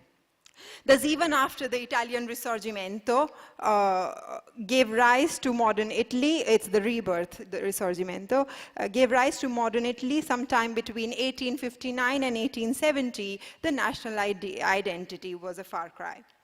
It was made possible by a combination of Piedmontese ambition, Franco-Austrian rivalry, and revolutionary insurrection in southern Italy. The Kingdom of Piedmont and Sardinia, under its semi-constitutional monarch Victor Emanuele and its liberal Prime Minister Cavour, had emerged as a dynamic center of economic development. On the basis of this, the Piedmontese ruling class, in their own interest, laid claim to a wider political leadership of the Italian national cause. I'll jump a little bit, and I have to, I will talk about the Austrian-backed absolutist rulers of the minor Italian states fell one after the other like dominoes. New liberal governments in Lombardy, Parma, Modena, Emilia-Romagna, and Tuscany voted to merge with Piedmont. In May the following year, the veteran revolutionary Giuseppe Garibaldi landed in Sicily at the head of the 1,000 red-shirted volunteers. His aim was to launch a revolt under the absolutist regime which ruled Naples and Sicily. Garibaldi, the blonde and very handsome revolutionary who was a contemporary of Marx, remains till date one of the most venerated heroes in Italy, at least from the people that I've spoken to. And that led to a lot of socio-political changes that I don't want to get into for the lack of time, but national unification kick-started an industrial revolution. Between 1861 and 1870, the length of railway track almost trebled in Italy. Between 1896 and 1913, industry grew at a rate of 5% a year, the fastest in Europe at the time. Actually, as far as the railway line is concerned, even India was not lagging far behind. It was just that the railway tracks were laid by the English, and they were doing it for their own purposes and making us feel like they were doing us a major favor. Milan, Turin, and other northwestern cities became industrial centers. There were waves of strikes, militant unions, radical agitation, and the emergence of a strong socialist party. We have to remember that all this came from a population of people who had been going through a really long phase of instability, of poverty, of struggle, of various kinds at the hands of various people. So violence and agitation has to be understood in that context. Universal suffrage and a series of social reforms were granted in an effort, manhood suffrage, and a series of social reforms were granted in an effort to incorporate this new and powerful working class. Nationalism and imperialism were also deployed to undercut the appeal of socialism. Italy embarked on colonial wars in Ethiopia towards the end of 1800s, 1896, and Libya, and then in May 1915, it entered the First World War. Despite recent economic development, Italy lacked the industrial base to underpin its imperial ambitions. Bismarck once said that Italy had a large appetite but rotten teeth. The war imposed massive strains on Italian society and brought its deep-rooted social tensions to the fore.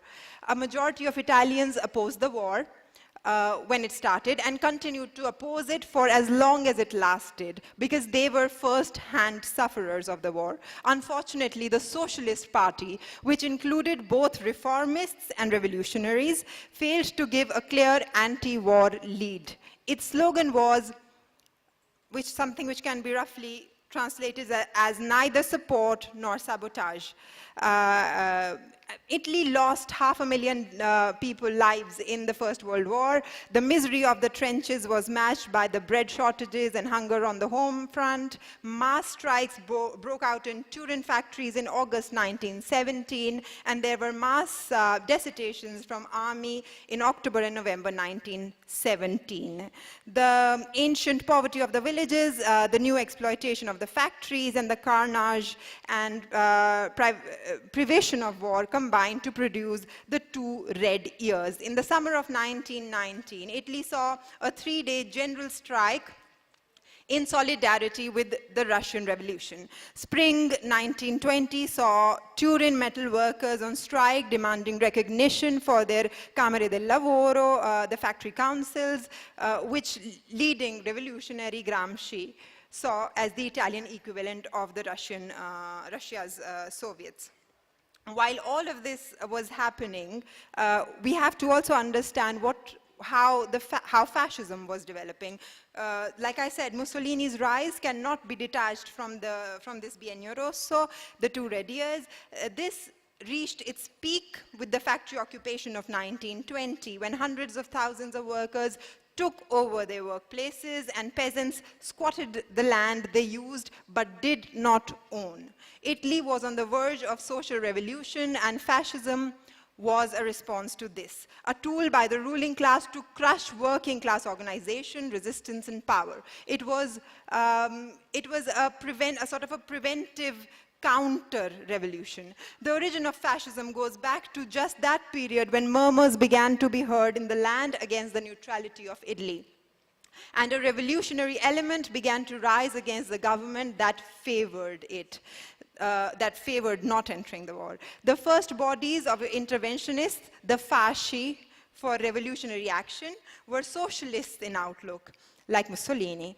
That was in early 1915. All during the Great War, these cells of fasci or groups existed among the soldiers of the Italian army. From these groups was impregnated into the fascist social revolution the characteristic nationalism of Italian tradition. The movement thus became a reaction from the subversive and pro-German socialism and internationalism that conspired during the war to defeat not only the Italian people, but the home fronts of the Allied people as well. In the spring of 1919, the Fasci di Combattimento, mainly ex-soldiers, was already into existence, and from them grew in 1921 the Fascist National Party.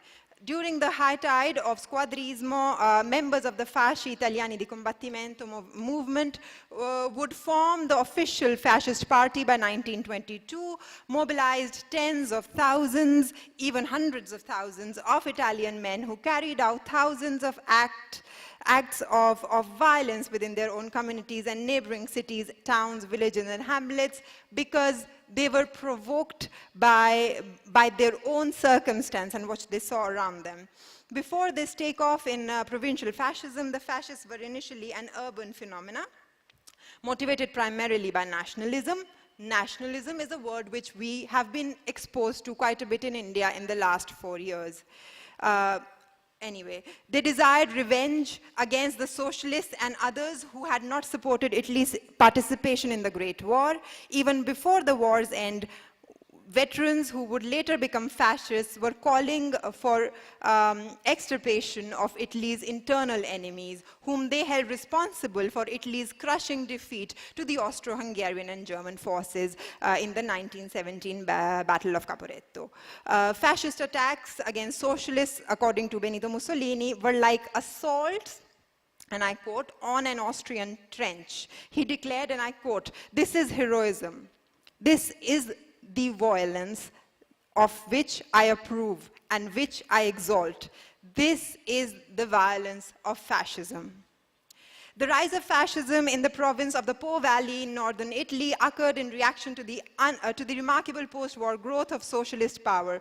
During the Biennio Rosso, socialists made huge electoral gains nationally, locally, while labor unions unleashed a wave of strikes unprecedented in Italian history. In the Po Valley, the socialists established a virtual state within a state, winning control of the municipal government, labor exchanges, and peasant leagues, unions.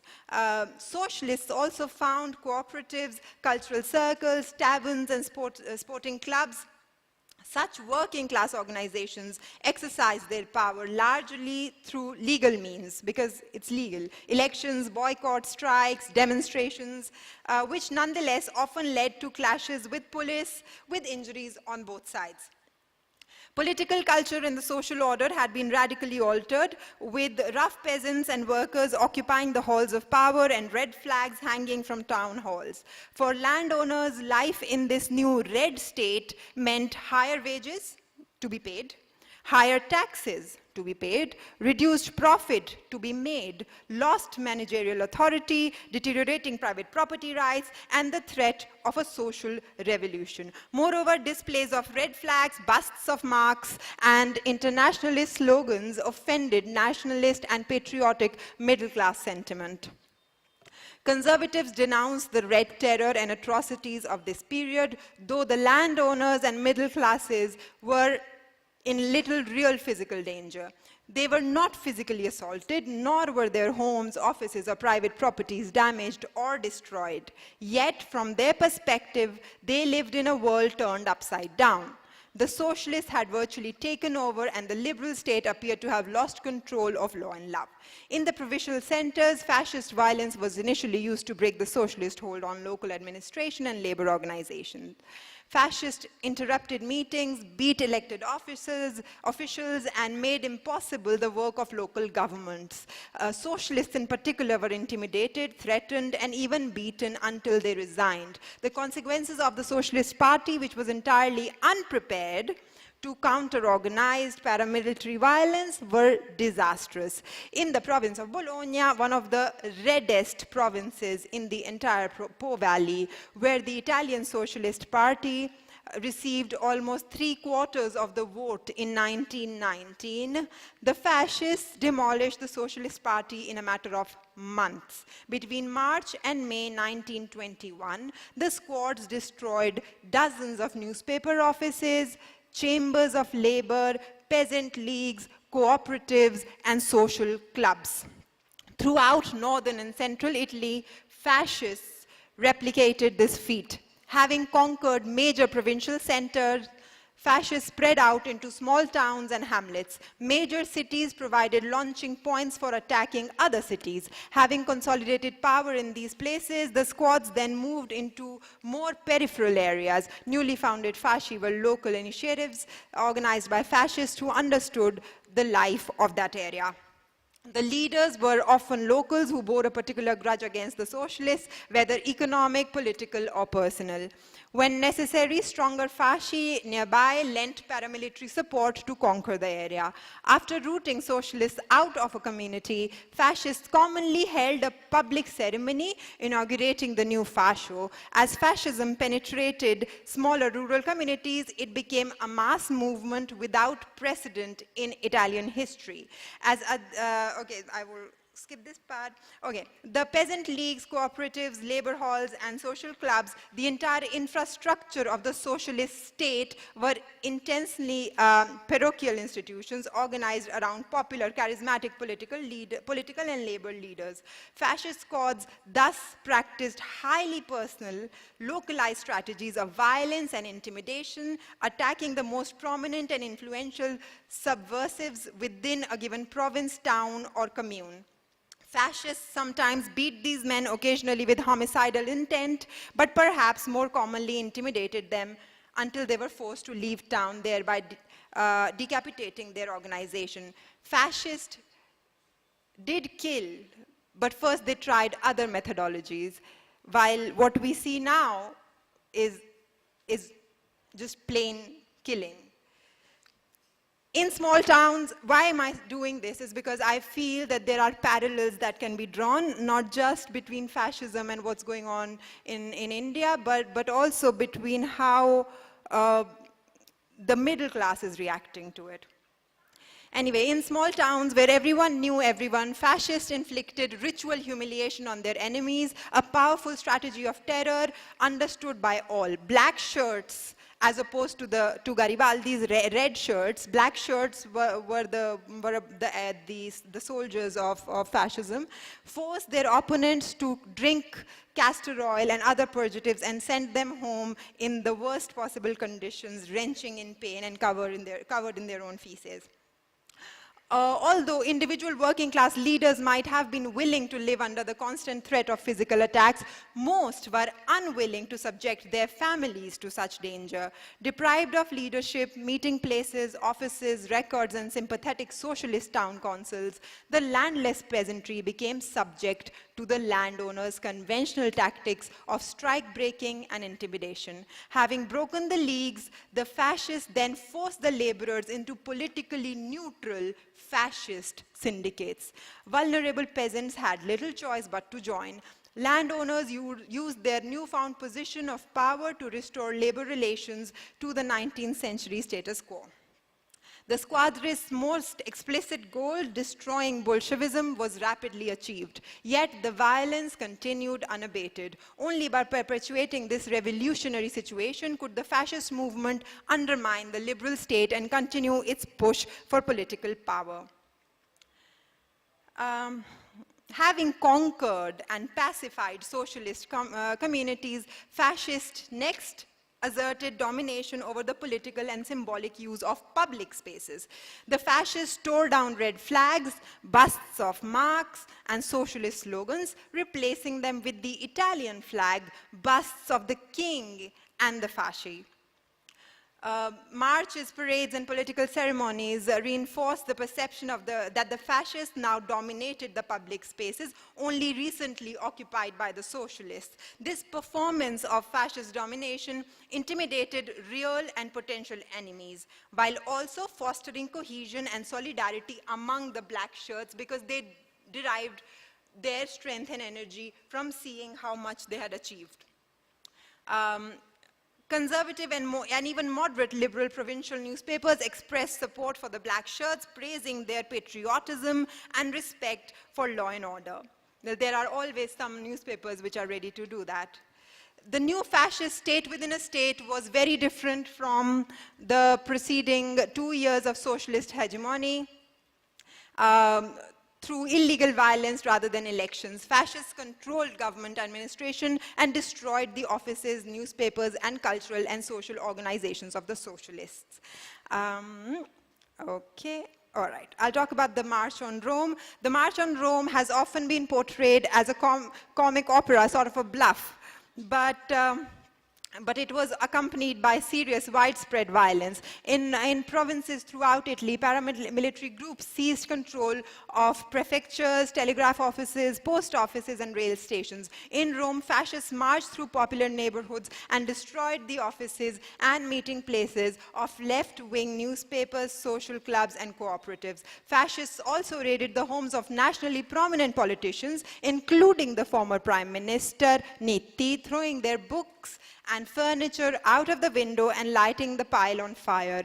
Meanwhile, in the provinces, fascists seized control of local administration that had resisted up until then. By the end of 1922, fascists or pro-fascists controlled virtually every communal administration in Italy. Finally, the freedom of the press was severely curtailed. In the days following October 28, which is the date of the March on Rome, October 28, 1922, fascists prevented most major dailies from publishing news of events. On October 29, 1922, the Italian king appointed Mussolini the prime minister. Mussolini presided over a mixed cabinet containing of fascists, nationalists who were absorbed by the fascists in 1923, liberals and popolari. Many political elites assumed that a Mussolini government would bring an end to 2 years of violent disorder, but it did not. By taking the portfolio of Home Minister for himself, he controlled the Italian police. Political violence in the years after the March on Rome continued to serve the same purpose as before. It suppressed opposition, replaced socialist and non-fascist administrations, and extended fascist control over the rest of Italy. Mussolini occasionally decried the illegal activity of the squads, but they operated as the motors that drove his government along the road to dictatorship. There's a famous saying by Weber which says, in charismatic relations, people no longer obey customs or laws.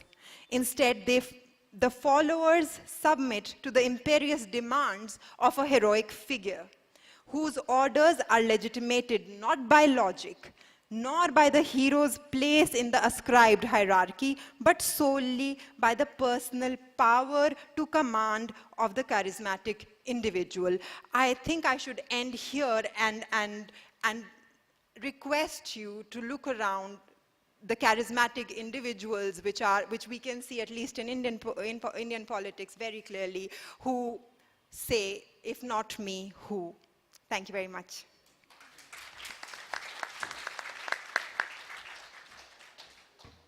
Do we have until, is that right? Okay. So that means we have over a half hour for questioning. 7? Okay, so 20 minutes. All right. So what I'd like to do is take 3 questions, get a response, and then we can do round 2. So yes, yes, 3. Hi, I'm Alessandra Mezzadri SOAS. First, I want to thank all the presenters. That was a fantastic panel. Yeah, sorry. Closer. Okay, I have 2 questions, one for Chirashree and one for Archana. I guess I'll start with Archana as the quickest question. You place a lot of attention on the similarities between these industries, but it seems to me these are fundamentally different industries, at least the garment and the automobile industry you talk about. So while we stress modalities of surplus appropriation that can be similar, I wonder if you can tell us a bit more about the differences, because they have a very different, huge differences in terms of systems of production, as well as humongous differences in terms of rates of unionization. So if you can expand on that, please. Chirashree, thanks a lot for your excellent presentation. I was just wondering, in the light, I mean, in the spirit of the final conclusions of your talk, calling for a Marxist feminist approach to intellectual projects as well as political projects, what would a Marxist feminist take on struggles look like, and how it would differ from the instead sort of classic Marxian understandings of struggle? So in practice, how do we understand struggle? So for instance, if we think about housing struggles, peasant struggles, how do we see this either articulated with, as opposed to very much part and parcel of labor class or laboring class struggles, and which are the implications for unions and representatives of the working class? Thank you. Hi. My question is to Jed. Very insightful. Thanks a lot for your paper. 2 questions. One is, does class struggle, gender rights, liberation from church feature in racial ideologies? The next question is, why race? I mean to say, one of the presenters even earlier today talked briefly about it. Why race, class struggle, gender rights, if seen together, it may undermine solidarity for race movements across the world even today. Thank you. If at all.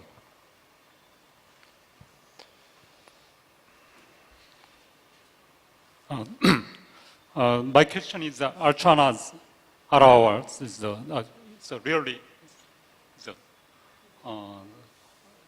good paper. So you very convincingly demonstrates that in Indian manufacturing industries that's incorporated in global value chains, their profits are made from the exploitation of especially absolute surplus value. So it's a low wage and very high intensity of labor. Yeah, it's very convincing. So my question is that you talk about that the profit is, for example, is the automobile industry that's incorporated into global value chain. Their profits also came from some of their profits came from the production of relative surplus value. So that's based on the enhancement of the productivity of labor. But I think, yeah, so you mentioned about the relative surplus value, but if we accurately understand the meaning or definition of relative surplus value, it should be based on the decrease of the value of consumption goods that the workers consume to reproduce their labor power. So what you mentioned about the relative surplus value in Indian automobile industry is that it's usually, there is a so-called UPH or MH, unit, like unit of automobiles per labor hour. So increase UPH or decrease man-hour. Man-hour needed to produce units of engine or units of as parts of the. So I think that kind of that is we can describe as the enhancement of the productivity of labor, but it is in Marxian term. It should be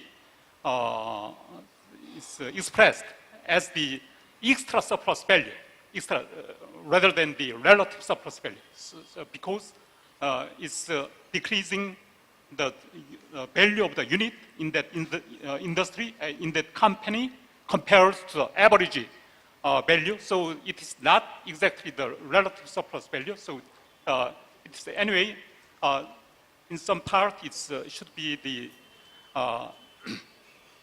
extra surplus value, or in my opinion, it is more or less related, as you emphasized, as a form of absolute surplus value.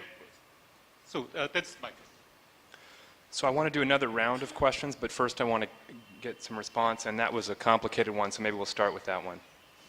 The third one. Yeah. I should start? Sure, yeah. Yeah, so, well, thank you for your intervention. I'm not sure if I understood everything very clearly, but to the extent I understood, I'll try and answer.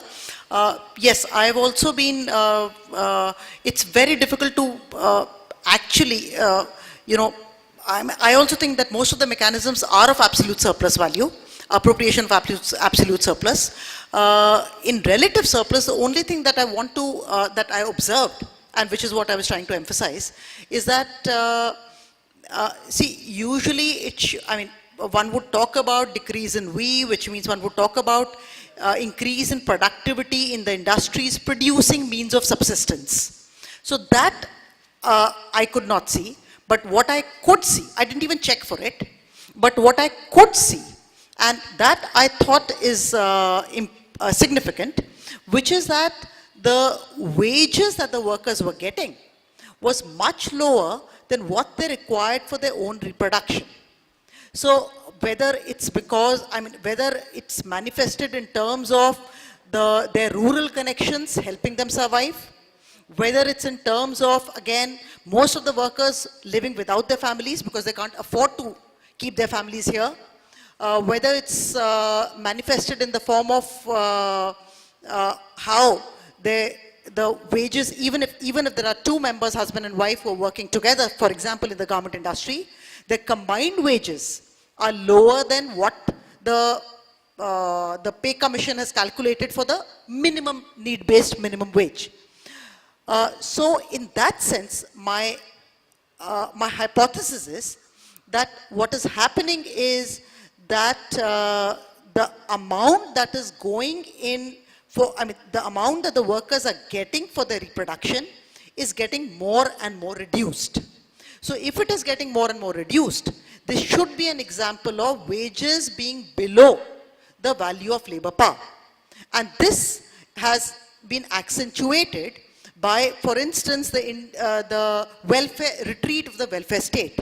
So that whether it's education, whether it's health, so even these kind of things, in their wages, it's very difficult for the workers to manage to get, these normal, what they would require for the reproduction of them and their family. It's very difficult for them to manage this with the wages. So in that sense, what I'm suggesting is that the extent of goods that are going into means of subsistence are getting reduced. And in terms of data, it can be, to some extent, it can be captured by decrease in the living standards shown by the decrease in real wages.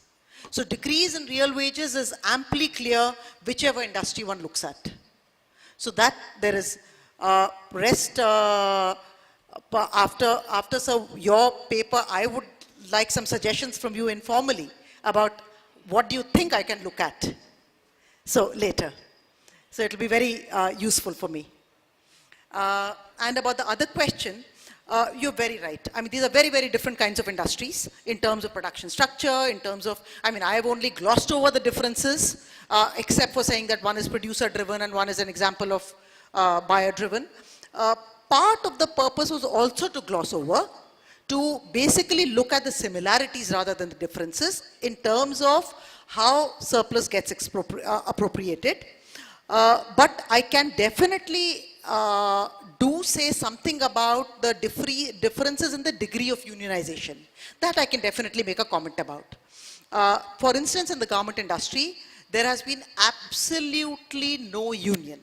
There is a complete lack of unionization because these workers, the situation is such that these workers, although they stay so they stay in the same area, but they may work for one industrial unit for 1 month, and then they may work for another one for the next 20 days. And yet another one, they... I know, but my question was about the meaning of this for understanding modes of surplus extraction, right? You're right. I know the situation in the garment industry. Yeah, quite yeah, a bit. yeah. But the idea was how it does speak about differentials in modes of surplus extraction as well, in contexts where you have these huge variations. Yeah, sorry. True. So I guess the only thing one could say, I mean, is that obviously it enables surplus appropriation in the garment industry compared to, say, automobiles. In automobiles, incidentally, the Maruti union has been one of the largest organized sector unions in India. And if one looks at the relative wages of the workers, the wages in the Maruti union, except over the last few years, after the repression on the Maruti union after 2012, before that, the wages in the automobile sector were way higher than the garment sector. So in automobile sector, it's only after 2012 that one has now increasing proportion of temporary workers. Before that, the permanent workers were earning something like 40,000 rupees per month, which compared to a garment worker who after 20 years of experience gets just 10,000 rupees a month is much, much higher. So, but yeah, I should look, I mean, I'm not being able to answer your question completely in terms of the differences because that's not something I've looked at.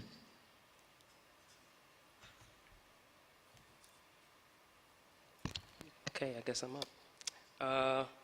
So I'll take the second question first about, because the question is about intersectionality, right? So the extent to which race and gender, how does it sort of undermine a kind of global political solidarity or struggle?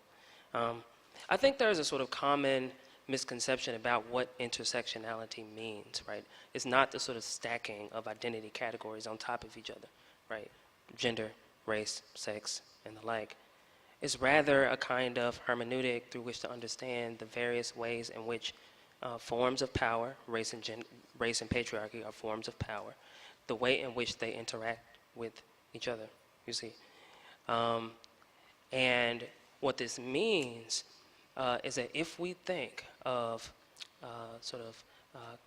racial capitalism, if we think of capitalist rule as sort of subsuming all forms of sort of social life, of human activity, then what that means is that that also encompasses sort of the logic of race, the logic of gender, such that what we need are a kind of multiplicity of sort of struggles that attack the sort of problem of racial capitalism from various vantage points, right? So there is no need for a sort of in many ways it's kind of futile to sort of think about this as a sort of one single universal sort of class struggle, but to actually think about race and gender as modalities, different modalities through which class struggle actually sort of moves and is sort of actualized. At least that's the way I sort of think about it. Yeah. And then the first question was. Does class struggle, gender rights, and for that matter, even from Marxist standpoint, going outside the purview of church, does it really feature in racial ideologies? Of church? Yeah, I mean to say if you talk out religion, I mean to say if you talk about that in context of that. Yeah. So King was a very interesting sort of figure because he was a Baptist preacher. And so he retains what a number of sort of figures call a kind of personalism, right? He's invested in the sort of practices of the self and the kind of psychology of the self and what that means for sort of thinking about sort of political struggle. So for him, political struggle begins with the kind of with the sort of individual person. He develops a kind of anti-capitalist humanism, and this is actually quite distinct from the sort of hardcore sort of structural Marxists who are really interested in sort of the sort of structural sort of logic of sort of capital accumulation and profit. And so he actually retains a kind of humanism, and that is the way in which I think he sort of reconciles his sort of Christianity that is always about there is a kind of a way in which personal values, personal morality, for him is actually quite central to a sort of anti-capitalism. Yep. Thank you. Did you want to address the question about feminism?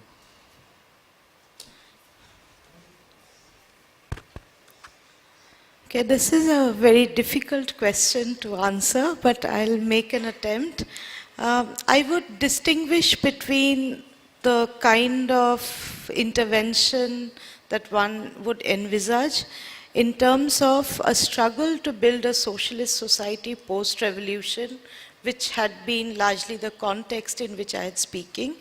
But actually, the relationship between the wage surplus relationship and its link with the cost of social reproduction is most easily forged out in capitalism.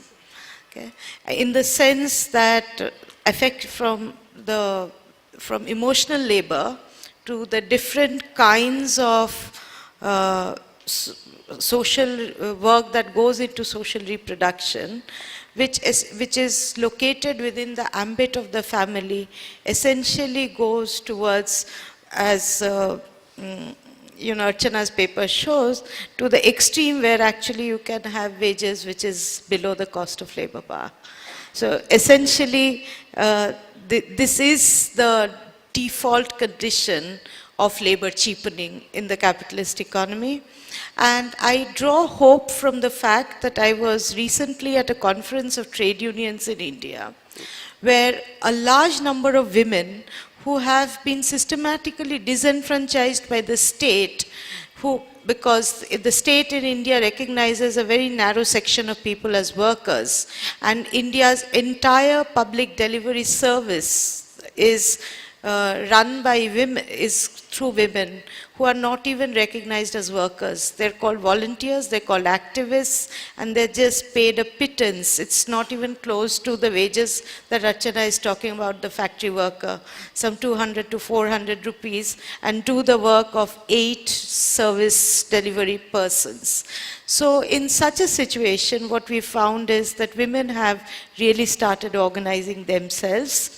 And that's where the question of linking has come from. In terms of looking at this, the question of wage is not just a question of a class struggle in the classical sense where it has always been about the direct fight between capitalist and worker, but essentially it is a fight of the worker and the family, whether the worker is, irrespective of gender, that it is family as the site of struggle and the enterprise system, which essentially, because the family is subsidizing the socially necessary labor time in the enterprise system.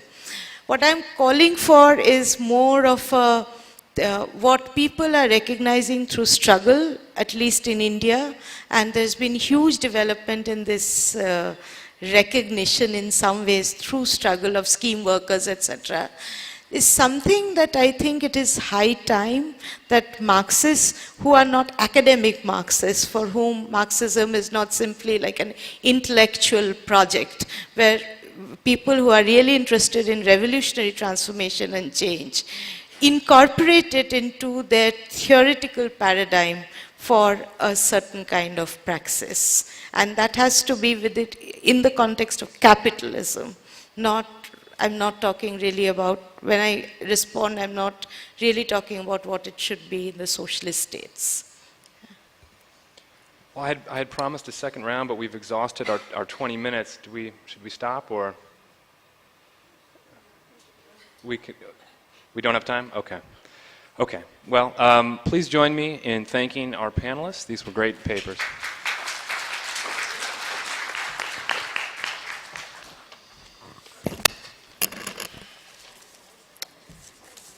I'd like to thank all the speakers for presenting their papers and Professor Douglas for chairing this session. Dr. Sunita Lal will now present the mementos to our speakers.